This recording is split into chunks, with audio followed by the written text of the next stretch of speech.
പരിപാടി സ്ഥിരക്കാരൻ ബാബു മുരാട്. ഓ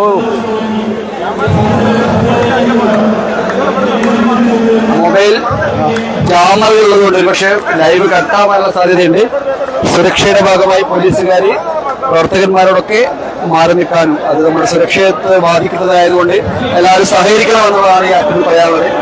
നമ്മളെല്ലാവരും ആവശ്യത്തിലാണെങ്കിലും ഇങ്ങനെ അതൊരു സുരക്ഷാ കാരണങ്ങൾ ഉള്ളതുകൊണ്ട് പോലീസുമായി സഹകരിക്കുക എന്നുള്ളത് തന്നെയാണ് നമ്മുടെ എല്ലാവരുടെയും ഉത്തരവാദിത്വം. ഷാഫി പറമ്പിൽ വേദിയിലേക്ക് എത്തിയതിന്റെ ആരോപണമാണ് കാണുന്നത്.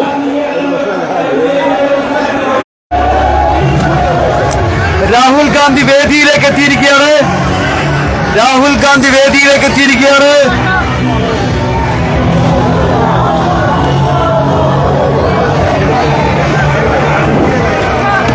രാഹുൽ ഗാന്ധി ഇതാ വേദിയിലേക്ക് എത്തിയിരിക്കുന്നു.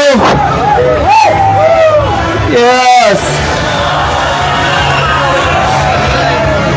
പ്രിയമുള്ളവരെ, ജനാധിപത്യത്തിന്റെ കാവലാൾ, മതേതരത്വത്തിന്റെ കാവലാൾ രാഹുൽ ഗാന്ധി വേദിയിലേക്ക് എത്തിയിരിക്കുന്നു.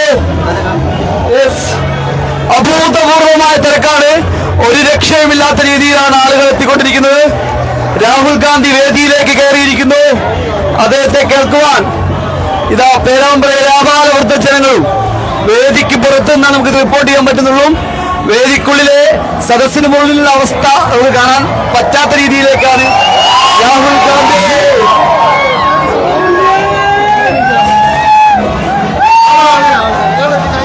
രാഹുൽ ഗാന്ധി വേദിയിലേക്ക് കയറിയിരിക്കുന്നു.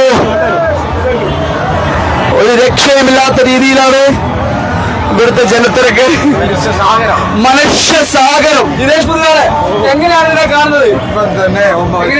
വേറൊന്നുമില്ല, അഡ്വക്കേറ്റ് ഫാത്തിമ തഹ്ലിയ MLA ആയി എന്നുള്ളതിൽ ഏറ്റവും വലിയ തെളിവാണ് ഈ കാണുന്ന ജനസാഗരം. ആരും ക്ഷണിക്കാതെ വന്ന ആളുകളില്ല.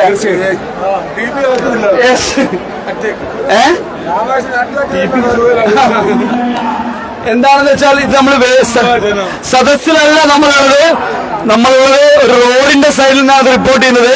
സദസ്സ് കാണാൻ പറ്റാത്തതിലുള്ള ഒരു പ്രയാസമുണ്ട്. കാരണം ജനപ്രവാഹം, കാരണം ഇതൊരു റോഡ് ബ്ലോക്ക് ചെയ്ത് നിൽക്കുന്ന ജനങ്ങളാണ്. സദസ്സിലേക്ക് എനിക്ക് പോകാൻ പറ്റാത്തത്. സദസ്സിലേക്ക് നമ്മൾ പോകുന്നില്ല, പോകാൻ പറ്റില്ല. രാഹുൽ ഗാന്ധി വേദിയിലെത്തിയിരിക്കുന്നു. രാഹുൽ ഗാന്ധിയെ എങ്ങനെയാണ് ലൈവിലേക്ക് കൊണ്ടുവരിക എന്നാണ് ഞാൻ ആഗ്രഹിക്കുന്നത്. ഒരുപാട് ദൂരെയാണ് നമ്മളുള്ളത്.